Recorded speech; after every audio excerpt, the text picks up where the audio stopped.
Hey, everybody, it's John Krask with EveryLibrary, the EveryLibrary Institute. It is EveryLibrary Live. We are very interested in this conversation today, celebrating a new book by Cheryl W. Thompson, an NPR reporter and personality, investigative journalist. And we're talking about the hidden or kind of lost history that she's been unearthing. And this is part of our work at EveryLibrary to connect people to the next big read.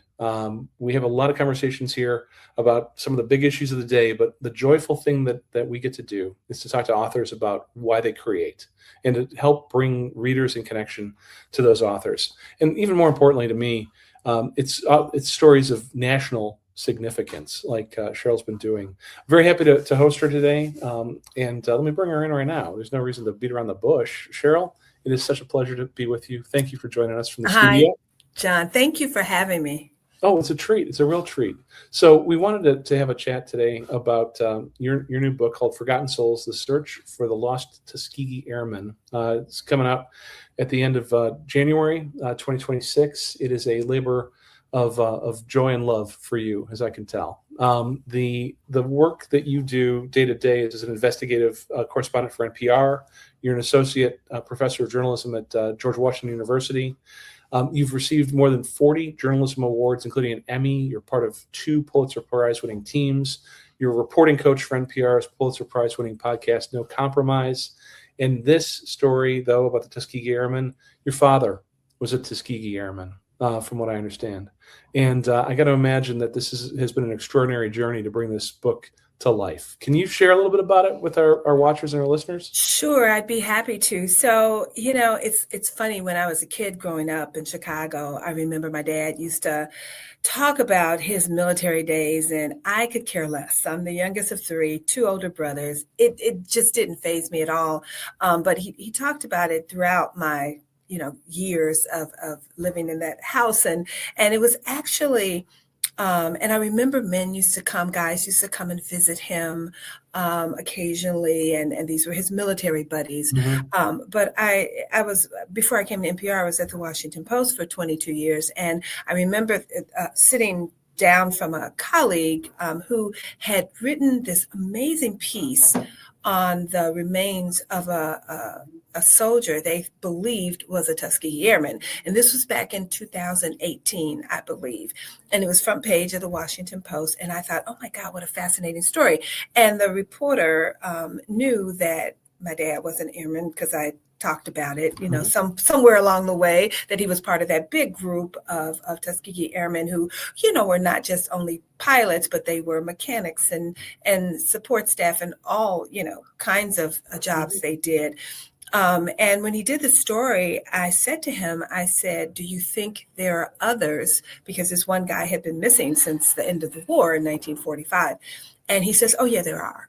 Wow. And I said to him, this is your book. Mm-hmm. And he looked at me and he said, no, Cheryl, this is your book. Oh, there you go. And so that's how it started. But it still took me a couple of years because, I can write a news story. I've been doing this a long time, but a book was a little more daunting. And I just thought, a news story can be, an investigative piece can be 3,000 words. A book is 70,000 words. And it was a little much.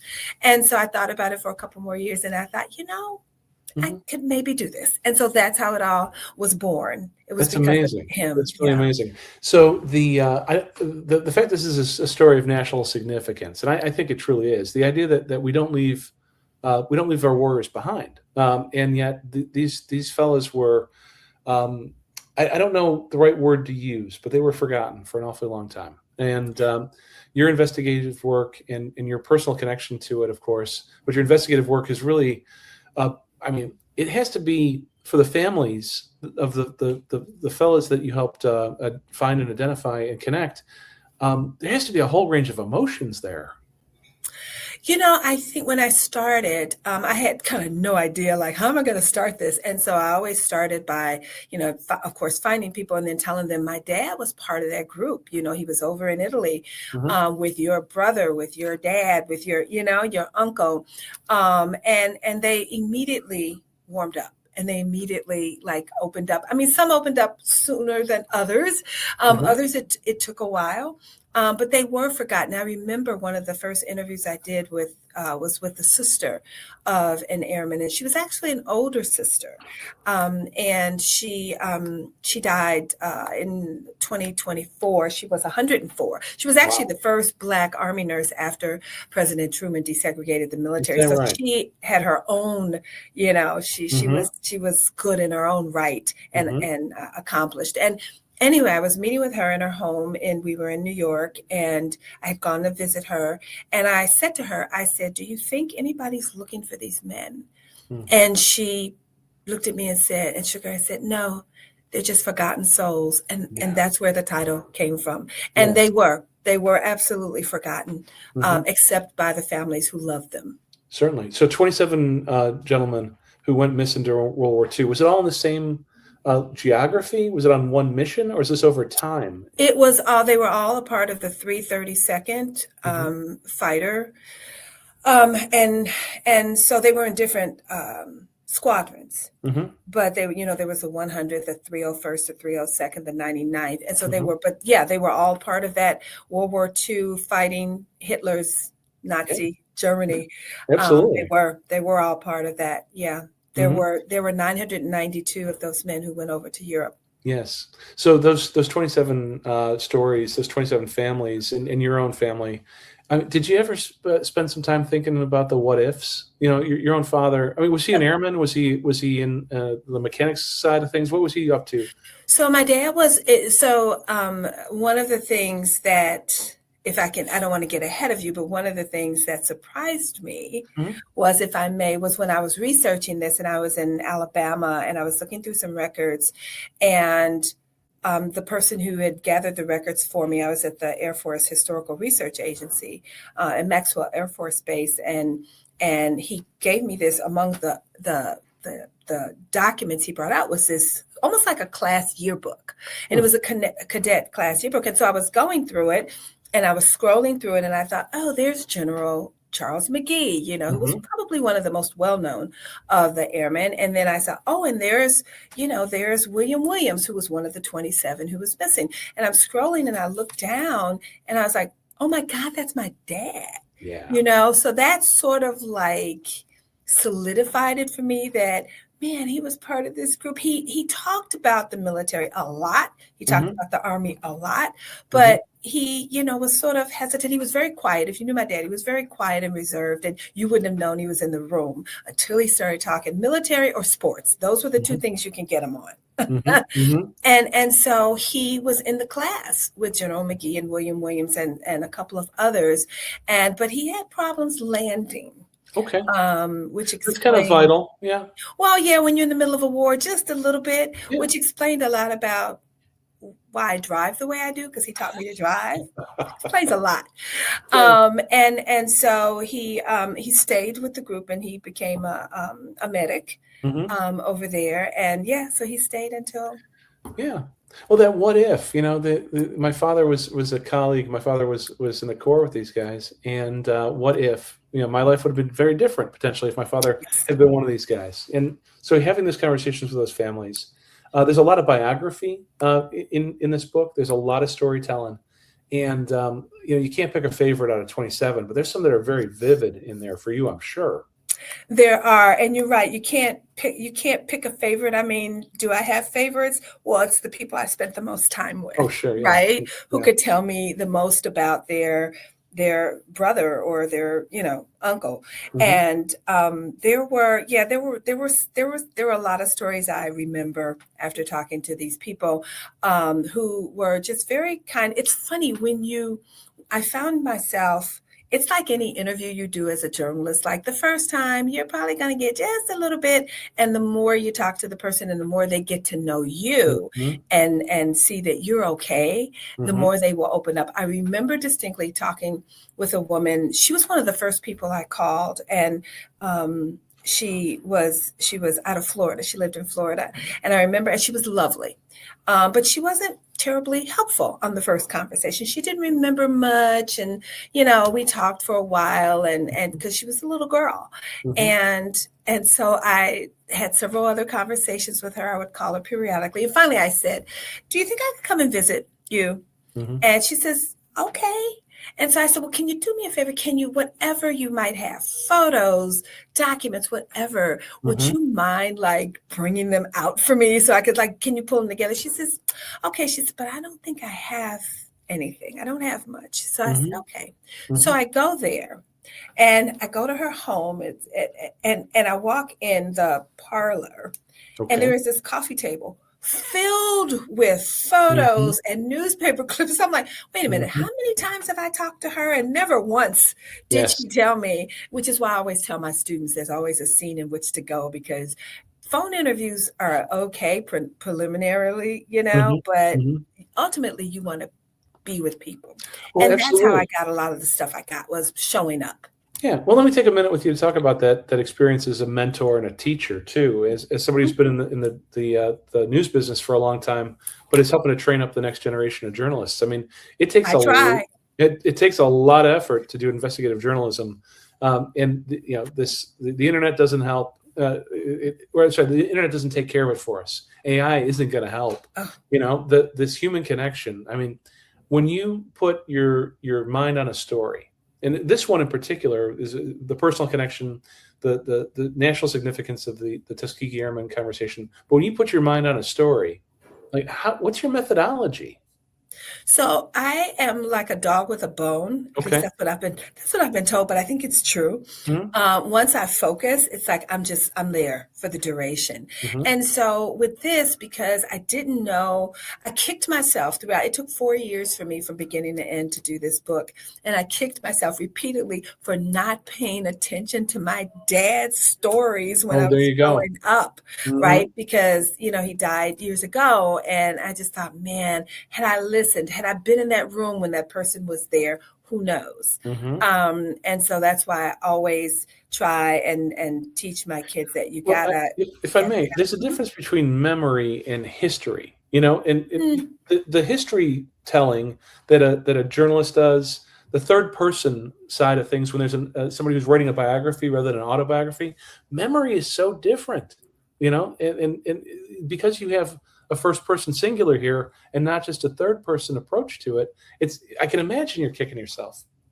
oh my God. I mean, I remember a lot of the things, of course, Mhm. like I mentioned in the prologue, my life basically growing up with him and some of the stories that involved racism that he never really talked about, but they were certainly visible as I recalled, these scenes. I thought, Mhm. oh, that's what that was. Oh, okay, I get it now. But at the time I didn't. Mhm. And so it is, but I do think I wonder what he would think of this book, if Yeah. he were still around. Would he be proud? I can Um, imagine he would, though. I like to think so. I like to Mhm. think so, and I like to think that I know that he knew some of these men. One of the things that helped me was my brother Michael had a photo album Mhm. that belonged to my dad, and it was from his time in Italy. Okay. And inside the photo album, there was the first thing was a drawing, and it was like a devil with a pitchfork on a cloud, and that was the emblem for the squadron that he was Oh, that's in. pretty cool. Yeah. And I remember the first airman I interviewed was General McGee because he lived in Washington, Mhm. and so I finally convinced his daughter to like let me come and hang out with him. Mhm. And when I showed him that album, that was the first thing he noticed. And he's like, that Yes. was my squadron. So then I thought, oh, my dad was in his squadron. This was before I had seen the cadet book. Yes. So it was those things that sort of helped me tell Mhm. this story. And by the time I interviewed the general, he was 101. My goodness. And so his memory was still pretty sharp, though. His voice was very, it was sort of fading. But Mhm. his memory, when I showed him those photos, he remembered some of those guys. And he said, my dad's face, he said, he looks familiar, but Mhm. he couldn't recall the name. And Yeah. so that's what I sort of miss about not doing this story when my dad was around, Yes. because Yes. he would have remembered a lot of Yeah. this. Well, I mean, the strong and legitimate connection that you had to the people that you're interviewing and the investigation that you're going through, and the work that you do normally as an investigative journalist, where you're going to grab it like a dog with a bone. If we're talking about the next generation of journalism, um, are those replicable to folks who are in your class at George Washington? Are those replicable to the people that you mentor, or does everybody have to find their own way as an investigative journalist? I like to think that not everybody is cut out to be an investigative journalist. You have to have a certain, I don't know, maybe you do have to be that dog with a bone. Sure. Because to me, the best investigative journalists I know are dogs with bones, right? Okay. They are aggressive, they are dogged, they are tenacious. Mm-hmm. I don't know, not to say there aren't any, but I don't know of any shrinking violets who are investigative journalists. It's Mm-hmm. just something about our personalities, maybe. But there are some, I try to teach my students, and I can almost tell when I start a class who's going to be like the better student. But then sometimes, a student will surprise me, Mm-hmm. and they'll, emerge and decide, what, this is what I want to do for a living. And they just come out, and I'm always pleasantly surprised. So I try to teach them, certain skill sets that they might not get anywhere else, but you also have to have something inside you, I think, that will make you want to do that. Yeah. And are you finding that it's a calling? I mean, you're not going to be doing investigative journalism without wanting to uncover either a set of facts or a set of truths or stories that aren't otherwise told, that get into the fact of the matter, get to the bottom of it all. Do people show up for that still, or is it becoming a lost art? I mean, there's still Oh, people. no, they do show up. They Remember you. show up. They absolutely, and that makes me happy, Mhm. right? Because, when I started in this business, I wasn't sure investigating. I didn't think of like, okay, I just knew I wanted to be a journalist, Mhm. and wanted to go to law school, Mhm. because journalism and law, I think, are so, connected. But when I started out, I just had this natural curiosity, and I think that's what led me to do investigative journalism. And then when I moved to one of my early jobs as a reporter was for the Los Angeles Daily News, and I had a city editor who saw that I liked to hold people accountable. And so Mhm. he pushed me, and he Mhm. pushed me, and he gave me those stories that allowed me to do that. Mhm. And so I never looked back. Once I got a front page story, and the superintendent of schools for the Los Angeles Public School District resigned because of that story, I Mhm. was hooked. Absolutely. It's called Absolutely. The Power of the Pen. And I thought, oh, this could bode well for me. But it also taught me that you have to be really careful with the facts, Yes. Yes. Well, you can make or because break somebody. that's right. You can Yes. ruin somebody's career. You can ruin somebody's life. Mhm. So, it taught me a lot of things. Mhm. I think there's a grave responsibility to that. Let me get back to Forgotten Souls, though, Sure. for a moment, because there is something very human about the fact that the sacrifices that these men made for their country and for their families were not acknowledged for so long, and that bringing them back ensures that their sacrifice is not lost to time. And there's closure for these families, I would think and hope. But also, there has to be some closure for our country a little bit, and for the service itself. Did you get any pushback as you were doing this work from the Well, officials, as it were? so one of the things that I didn't have to deal with was the administration, Hmm. any administration, in terms of the powers that be. Yes, I had to deal with them. I had to deal with, well, not really the military. I dealt with the records, right? Okay. And so that's how I got what I got, other than with interviews, were with records at the National Archives. And Hmm. I found a source there who helped me I love navigate the National a Archives. very complicated They're system, though. It's amazing. very complex. Yes. But I didn't, but it was also during a time when I was working on this, when the president took down, I can't remember exactly. He took down, oh, what was it? Was it an exhibit of photos or something that had to do with, in the Pentagon? I think there was a Yes. video Yes. recording of something, or documentary or something that Hmm. he removed, whatever. But he also quickly put it back Yes. because there was so much backlash. Yes. And so I thought, well, man, maybe if he bans my book, sales will go up. Um, Well, here's the but thing. I'd I love mean, for him to read it. I'd love for everybody, to read it, to learn more about these amazing, amazing men. absolutely. I mean, the talented. I mean, to you wouldn't place a guy with this eyesight anywhere near a cockpit, you know? Like, it's not only a problem with landing, it's a problem with flying straight, you know? Like, I'm not gonna, but the admiration that I have for anybody who's gonna take to the air, but anybody's gonna take to the air under enemy fire. I mean, these men are heroic for what they did for this country. And that moment in time, and them as Black men in America, in service of America, I mean, the fact that there's a chance to remember folks who's who weren't necessarily acknowledged back home as being peers in the service even then. No, I talk a lot about the racism they faced in the book, because I was still in awe every time I talked to one. And I talked to, I think, 5 of the 7 who were still around. And the fact that they weren't bitter, even though I think there still was probably a little bitterness, even though they were approaching 100. How could you not? Yeah. When they sacrificed everything for a country that didn't want them, could care less about them, and made sure they knew that they didn't want them, and they tried at every turn to get rid of them. And they still survived, and they thrived, and they carried on. I mean, you have to remember, this is a time, during the Jim Crow South, and they were in the Jim Crow South before they went overseas, and they couldn't go into town without being, in trouble with the law, or they couldn't, they had to ride in the back of the train. They had to get up when they got below the Mason-Dixon line and moved to the back of the, to a car where the soot and the dirt would hit them in the face, because they couldn't eat with the whites I mean, just all of these things.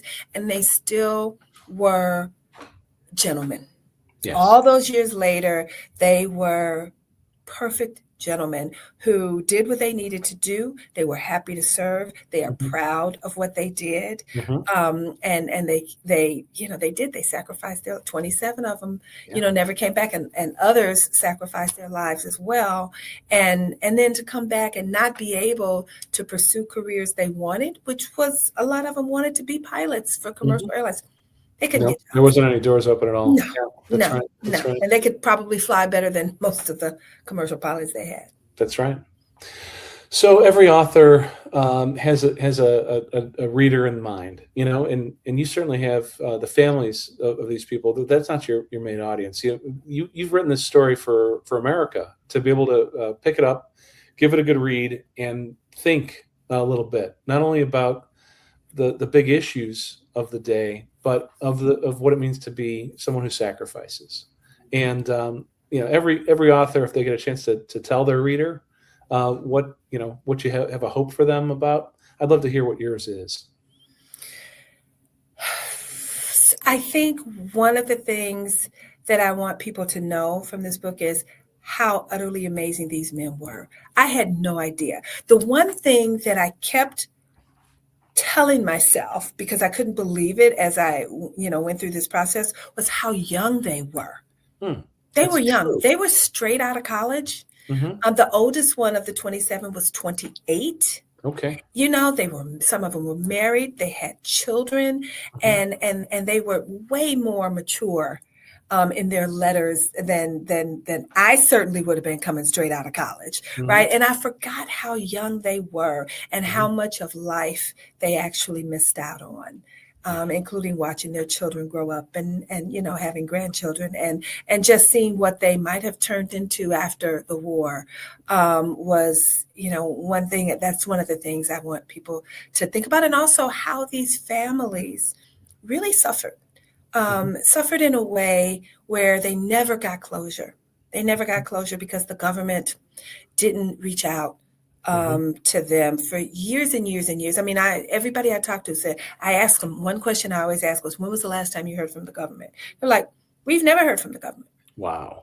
And there are some records that show maybe, 3 or 4 or 5 years after they disappeared, they went looking for them, but where did they expect to find them? All this time. So that's one of the things I want people to remember, is how their lives touched, or the disappearance affected their families. Yeah. And what might have been.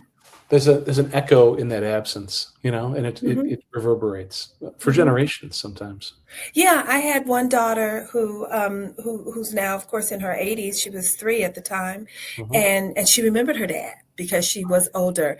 And she said, I would love it if somebody would come and knock on my door and say, "We found your dad." Yeah.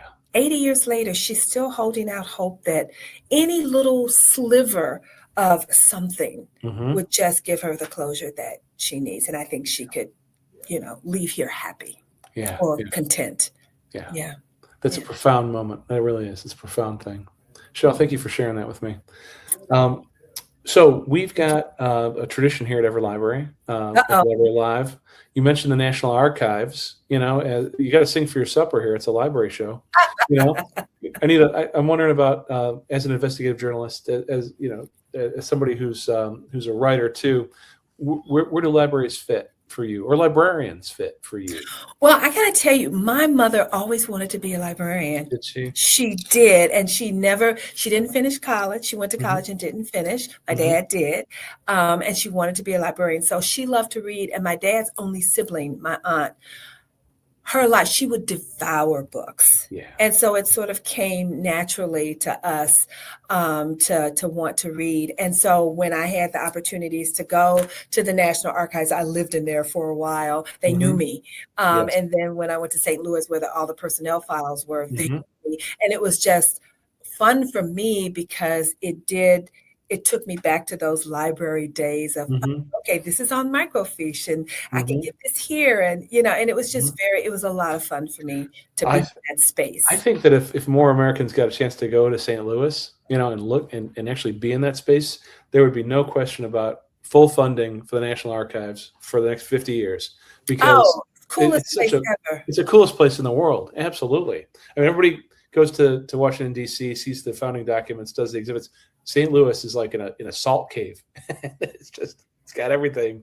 It was very cool. I spent days there, and I spent days in College Park, and and then of course in Alabama too at the Maxwell. And so it Yes. was just a lot of fun looking for stuff, and I didn't know what I was going to find. Hmm. Right, and some of the files, I was hoping, and some files maybe had one piece of paper, and other files were like 3 inches thick. So Hmm. that's the fun part of me of doing research and dealing with libraries and archives. It's like you just never know what you're going to get. Yeah. Yeah. But it's going to be something.